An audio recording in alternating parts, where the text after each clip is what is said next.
नमस्कार मैत्रिणींनो, मी सौ छाया काकडे. छाया सुपर किचनमध्ये तुमचं सर्वांचं स्वागत आहे. तर आज किचनमध्ये काही मला एंट्री नाही आहे. आज आपली मानसी जे काय बनवणार आहे ते आपण पाहूया. तर चला, मी सांगत नाही तुम्हाला काय बनवणार आहे ते, पण ती काय बनवते हे मलाही माहिती नाही ना, कसं सांगणार मी. तर चला आपण गपचूप किचनमध्ये जाऊया आणि मानसी काय बनवते ते आपण पाहूया. तर चला किचनमध्ये. तर स्माइली बनवण्यासाठी मी सगळ्यात पहिले हे काही बटाटे घेतलेले आहेत. आता हे जे बटाटे आहेत ते मी पूर्णपणे किसून घेणार आहे.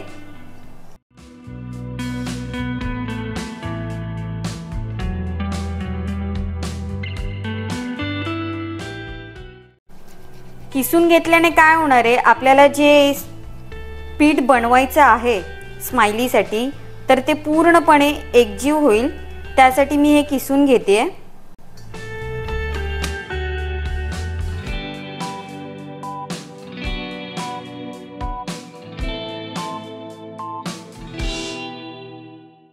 तर इथे आपला हा बटाटा किसून झालेला आहे आणि पूर्णपणे मी तो स्मॅश करून घेतलाय. तर आता याच्यामध्ये मी टाकते थोडंसं मीठ,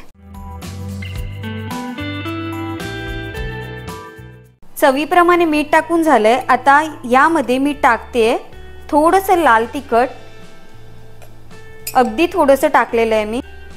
त्यानंतर थोडीशी हळद पावडर टाकते आणि यामध्ये अजून टेस्ट येण्यासाठी मी टाकते यामध्ये ऑरिगॅनो, जेणेकरून त्याला अजून चांगली टेस्ट येईल. आणि यामध्ये आता मी ॲड करते हे कॉर्नफ्लॉवर.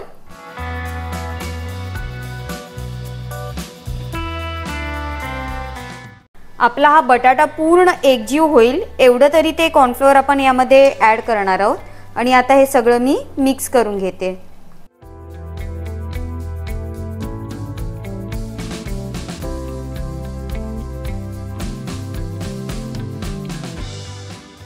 चपातीचा गोळा कसा तयार होतो तसं आपल्याला हे तयार करून घ्यायचं आहे.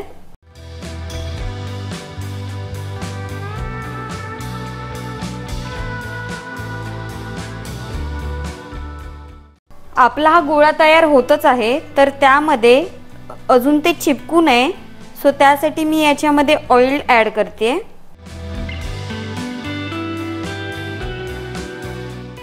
आणि पुन्हा मी हे सगळं मळून घेते. तर हे बघा, आपला हा गोळा पूर्णपणे रेडी झालेला आहे. आता आपण याचे एक एक छोट्या छोट्या पुऱ्या लाटायला घेऊया. आता आपण असा छोटा छोटा गोळा घेऊया आणि तो असा पिठामध्ये डिप करून इथे लाटून घेऊया.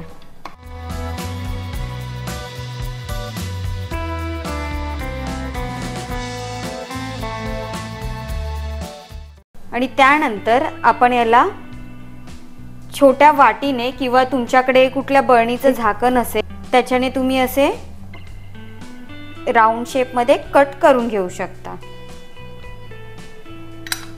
हे बघा, हे अशा पद्धतीने मी हे कटिंग करून घेतलेले आहे. आता या सगळ्या पिठाचे मी हे असे कट करून घेते.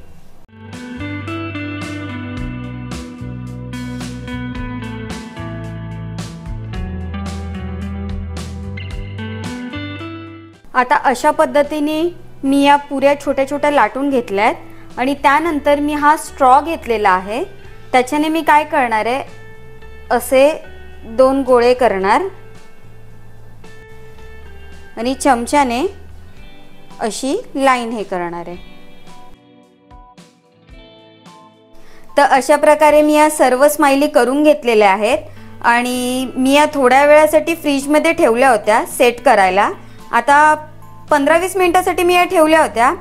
आता 15-20 मिनिटं झालेले आहेत आणि आता मी तेल गरम करायला ठेवलंय. आता एक एक करून मी या तेलामध्ये फ्राय करून घेते. आपल्या काही स्माइलीज आहेत, काही सॅड आहेत. तर ह्या जे स्माइलीज आहेत ते खाली चिटकू नये म्हणून मी कढई गोल गोल फिरवून घेते, जेणेकरून ते आपल्या खाली आणि एकमेकांना चिपकणार नाहीत. तर अशा प्रकारे आपल्या स्माइलीज रेडी झालेल्या आहेत आणि आता त्यावरती मी थोडासा चाट मसाला टाकत आहे. थोडंसं चटपटीत व्हावं म्हणून मी त्याच्यावरती चाट मसाला टाकते. तर हे बघा आपल्या मानसीने बनवलेलं आहे पोटॅटो स्माइली. तर मला तिने आतमध्ये येऊन दिलं नाही, पण आता व्हिडिओ मी जेव्हा बघेल ना तेव्हाच मला कळेल हिने काय बनवलं आणि कसं बनवलं ते. तर तुम्ही पण बघा आणि त्याचा आस्वाद घ्या बनवून. तर ही व्हिडिओ तुम्हाला कशी वाटली कमेंटद्वारे मला नक्की कळवा. लाईक करा, शेअर करा आणि ज्यांनी कोणी सबस्क्राईब केलं नसेल त्यांनी सबस्क्राईब करा. तर अशाच वेगवेगळ्या रेसिप्या घेऊन आता पुढच्या टायमाला कोण येतं माहिती नाही. आपली जागृती येते, मानसी येते की अजून कुणी येतं. तर चला अशा वेगवेगळ्या रेसिप्या घेऊन ब्लॉग घेऊन आम्ही तुमच्या पुढे नक्की हजर करू आणि नक्की तुम्ही पहा. तर चला अशा प्रकारे आपल्या ह्या स्माइली तयार आहे. तर आपण पण स्माइल करूया आणि बाय करूया. बाय.